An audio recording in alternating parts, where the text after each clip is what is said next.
Kursus med Erik Koch. At opbygge en karakter, eller at være eller ikke at være, det er spørgsmålet. Målgruppen er professionelle forfattere. På kurset bliver skønlitteraturen stillet over for dramaet. Kan opbygningen af karakterer i film og teater inspirere prosaen? Hamlets berømte ord om eksistensen er sagen i nøddeskal. Hans replik er en del af hans egen opbygning som karakter. I Shakespeares skuespilmanuskript består han helt enkelt af replikker. Det er dem, der er udgangspunkt og omdrejningspunkt. I skønlitteraturen er forfatteren Gud fra start til slut. Film- og skuespilmanuskriptet er arbejdspapirer til brug for instruktøren. De svarer til arkitektens plantegning til ingeniøren.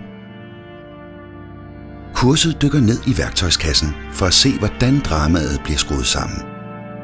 Hvordan præsenteres karakteren?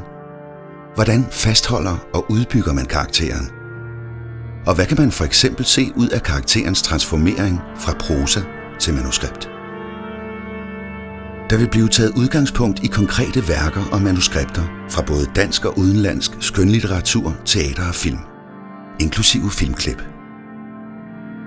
Inden kurset vil der til hver deltager blive udsendt et kompendium med de mest centrale tekster.